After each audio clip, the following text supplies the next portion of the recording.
नमस्कार, आदाब, सत श्री अकाल। वेलकम टू क्रॉनिकल्स एंड, जहां मिलेंगे आपको कई सवालों के जवाब।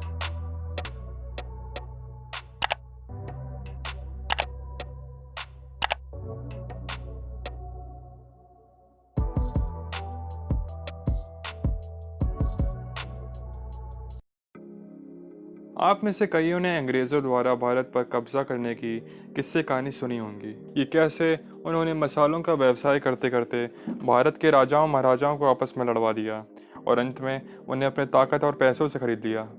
लेकिन बहुत कम लोगों को ही पता है कि अंग्रेज़ों ने भारत की इकोनॉमी पर कितना बड़ा हमला किया था। वो हमला इतना बड़ा था कि भारत अभी तक उससे पूरी तरह उभर नहीं पाया है। ब्रिटिश राज से पहले भारत दुनिया का सबसे अमीर देश था। 18वीं सदी की शुरुआत में भारत का जीडीपी दुनिया के जीडीपी का करीब 24.5% था, लेकिन 1950 आते आते ये केवल 4.2% रह गया। आप इस फैक्ट से अंदाज़ा लगा सकते हैं कि अंग्रेज़ों ने भारत की इकोनॉमी पर कितना बड़ा हमला किया था।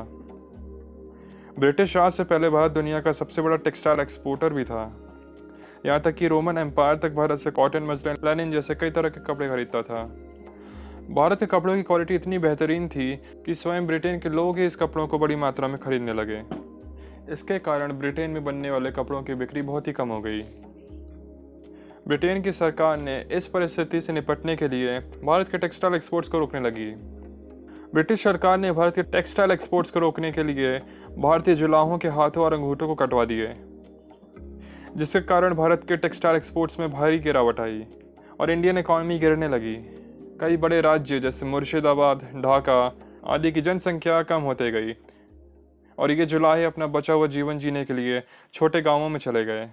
इसके बाद ब्रिटिशर्स भारत के रॉ मटेरियल्स ले जाते और उनसे बने कपड़े भारत में ही बेच देते। इन सब के कारण भारत की टेक्सटाइल इंडस्ट्री लगभग खत्म हो गई। ये तो थी टेक्सटाइल इंडस्ट्री की कहानी।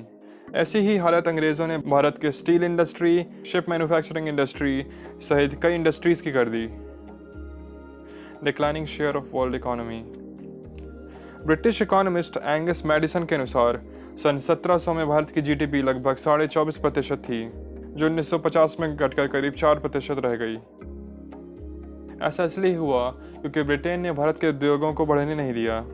हैंडीक्राफ्ट्स और हैंडलूम सेक्टर्स का भी पतन होने लगा। अंग्रेज मानते हैं कि उन्होंने भारत की प्रगति के लिए रेलवे दिया, लेकिन मेरा मानना है कि रेलवे और रेलवे लाइंस को इधर से उधर करना इतना ही आसान होता तो वो इसे भी उखाड़ के अपने साथ ले जाते। वो तो इसी ट्रेन से भारत के रॉ मटेरियल्स अपने देश ले जाते और अपने देश के फैक्ट्री में बने सस्ते सामान भारत में बेचते। सन 1837 में पहली बार भारत में ट्रेन चली। रेड हिल से मद्रास तक चलने के कारण इस ट्रेन का नाम रेड हिल रेलवेज पड़ा। अंग्रेज़ों ने भारत का सामान ब्रिटेन तक पहुंचाने के लिए बंदरगाहों तक रेलवे लाइंस बिछाई। इसी माध्यम से अंग्रेज़ों ने भारत की हर कीमती चीज़ों को हथिया कर ब्रिटेन ले गए। अपनी सेना को पूरे देश में इसी माध्यम से पहुंचाते थे। 1853 में भारत में पहली बार पैसेंजर ट्रेन चली। इसने मुंबई से थाने तक का 34 किलोमीटर का सफर तय किया। इस ट्रेन की सवारी करने के लिए भारतीयों को सबसे ज़्यादा पैसों का भुगतान करना पड़ता था, जबकि अंग्रेज़ बहुत ही कम दामों में इस ट्रेन की यात्रा करते थे। 1929 के द ग्रेट डिप्रेशन के कारण भारत को कई मुश्किलों का सामना करना पड़ा। अंग्रेज़ों ने भारत को इस स्थिति से निकालने के लिए कुछ भी नहीं किया, बल्कि वो भारत के सोने चांदी को ब्रिटेन ले जाने में व्यस्त थे। इस घटना के कारण भारत की स्थिति और भी गंभीर होती गई। ब्रिटिश राज के दौरान आए फैमाइन में करोड़ों लोग मारे गए। इसका असर पॉपुलेशन ग्रोथ पर बहुत बुरा पड़ा। सन 1700 से 1943 तक करीब 6 करोड़ लोग भुखमरी से मारे गए। फैमाइन पर काबू पाने के लिए अंग्रेज़ों ने कुछ न करते हुए भारतीयों को मरने के लिए छोड़ दिया। 1943 में बंगाल फैमाइन के दौरान अंग्रेज़ों ने भुखमरी से पीड़ित लोगों को राशन देने के बजाय वो सारा राशन ब्रिटेन ले जाते गए, ताकि वर्ल्ड वॉर 2 के दौरान ब्रिटेन में खाने की कमी न पड़े। आखिरकार 15 अगस्त 1947 में भारत ने अंग्रेज़ों से अपनी आज़ादी छीन ही ली। भारत अब धीरे धीरे अपने पैरों पर खड़ा हो रहा है।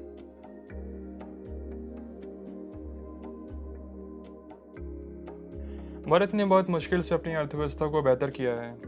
ऐसा करने में भारत का हर एक नागरिक सहायक है। इसलिए भारतीय होने के नाते आप जैसे चाहें भारत की अर्थव्यवस्था को मजबूत करने में अपना योगदान दें। अंत में मैं आपसे बस इतना ही कहना चाहता हूँ कि यदि आपने इस वीडियो के माध्यम से कुछ भी सीखा है तो इस वीडियो को लाइक और शेयर करें और साथ ही चैनल को सब्सक्राइब करें। वीडियो पूरा देखने के लिए धन्यवाद। जय हिंद।